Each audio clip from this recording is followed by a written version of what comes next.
This video represents solutions to one of the most common new problems that design engineers have with weld tooling and other assembly tooling. That is this concept of zero stored energy. So when the operator passes the light screen, the air in the tool is shut down.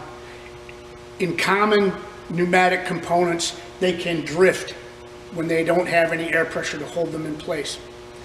We have devised several different methods for different components to address that. We have the detent shot pin, the true locking shot pin, and the spring extend lockout that will all function in the absence of air and keep themselves and or other components from moving while you're waiting to load. One of the most widely used components in weld assembly is the shot pin. The shot pin holds the locating pins and retracts them out of the way when the cycle is finished. The shot pin is a simple inline anti-rotate configuration device. If it is just a pneumatic device, if I take away the air pressure and create the zero lost air, zero stored air situation, then if there's a significant amount of tooling on this will fall. At least 50% of shot pins in most tools are vertical because we take advantage of gravity to hold the part down. So what we do here with these is we have two options. We have the detent option and we have the locking option. The detent option is by far the lowest cost and simplest. It also can be added to any E&E shot pin if it was not ordered that way very easily. So to add the option, we take the ball detent and we screw it in to the detent hole depending on whether it's a 25, 50 stroke. And what happens inside is this ball detent travels down the ram, snaps into the little detent hole. What this does is it provides some resistance to this ram being pushed down. If it's a straight pneumatic device with no detent, I can pretty easily push that down. With the detent, I have to give it a good push to get it down. Okay? This will accommodate the vast majority of loading cycles. If the part is really heavy or it's a real aggressive robot load, you may need to go to a locking shot pin. But this is by far the most cost-effective and simple method because it doesn't change any of the exterior of the shot pin, it doesn't change any of the plumbing, and it can be added because every shot pin has these features in it. It can be added at any time, even if it's not ordered with the original unit. There are applications where a simple detent is not strong enough for the load cycle or the duty cycle required by the shot pin. These applications include frame and engine cradle loading, assembly pallets that travel around the line without any power, and other places where the pin may come under a high load during the loading or the work process. The E&E locking shot pin is an exclusive product that behaves just like a standard shot pin. It runs up and down, provides the anti-rotate for the pin and or the assembly. The difference is that the side cylinder puts a 12 millimeter locking stud into the actual ram on every cycle in the extend position. So if this is up and I lose air pressure, I cannot push this down. It can take continuous loading up to 500 pounds per load continuously and up to 3,000 pounds on excursion loading. Each position of the up and down is sensed, and also the position of the side cylinder is sensed. So you can clearly ascertain whether the unit is locked or unlocked. Our special plumbing configuration makes sure that the side cylinder disengages before the main cylinder can move. So there's no special valving or additional valving needed to run the E&E locking unit. Another great feature of this unit is that in a passive configuration where you do not have, or you have shut down the air and you need to strip the parts, it has manual override. So you can manually extend and lock, and you can also manually retract and push the pin down, which is not that easy when it's not attached to something. So this unit provides an absolute fail-safe that is sensed in all positions and operates off of a single valve. There are additional applications that require assistance in not moving when you're in a zero stored energy situation. Those include dump units, pivot units, turntables, and trunnions. This is often accomplished with an external lockout pin.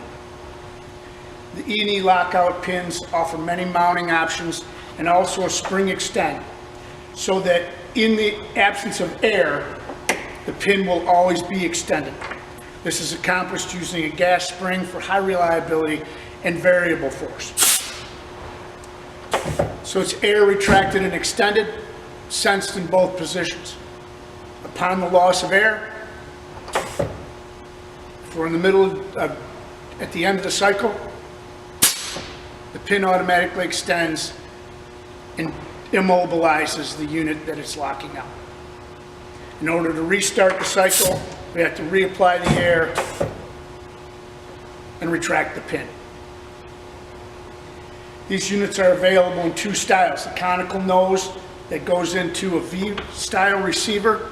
This is used for final positioning and locking out. It's the most common configuration.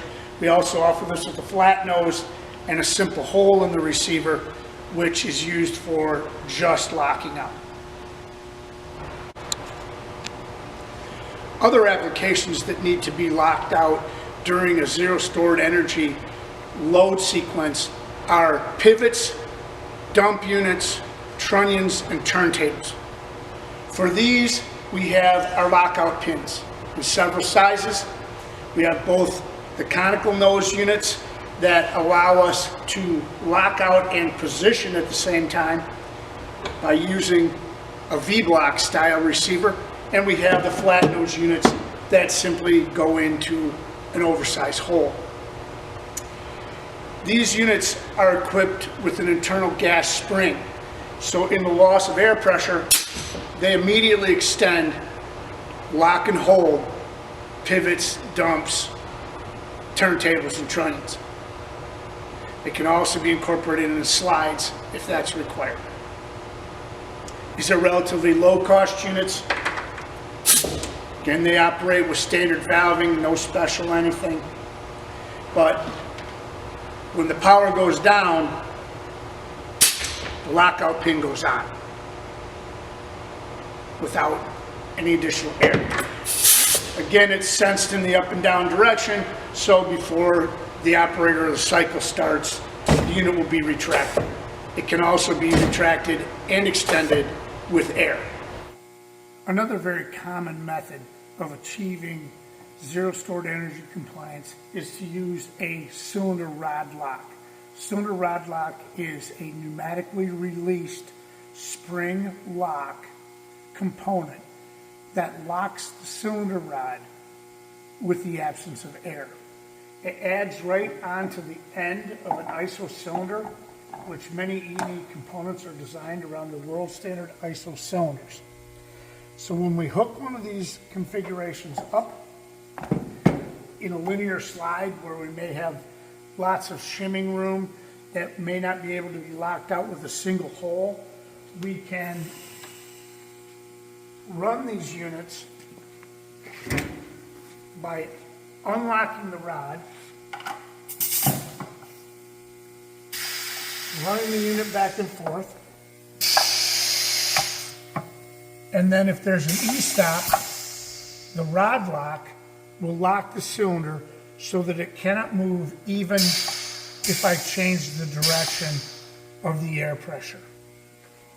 Rad locks are especially useful in situations where we have multi-axis components that have more than one range of motion. For example, part ejectors, part positioners, and linear rotary clamps all have multiple motions controlled by one cylinder. The rad lock will lock this motion in any position that the cylinder is in when the air is removed from the tool. So in a situation like the part ejector, no matter where this is in its cycle, linear or pivoting or both, it will freeze it and hold it there in compliance with the zero stored energy requirements.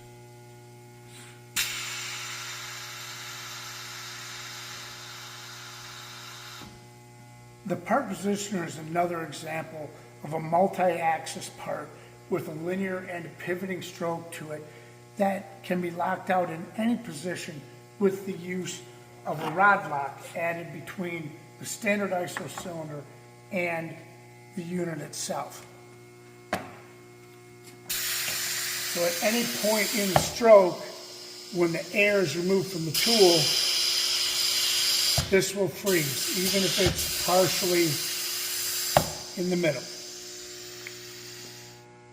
A rotary linear clamp is another example of a linear rotary combination device that can be brought into compliance with zero stored energy through the use of a rod lock. The rod locks are available in many different bore sizes, so they can be accommodated with any ISO-based cylinder actuated unit.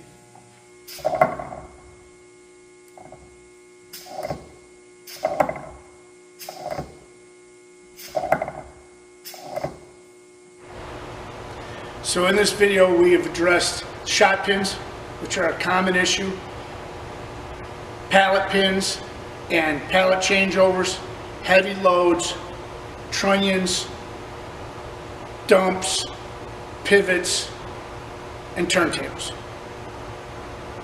Hopefully this will give you some solutions when you're faced with a zero stored energy challenge.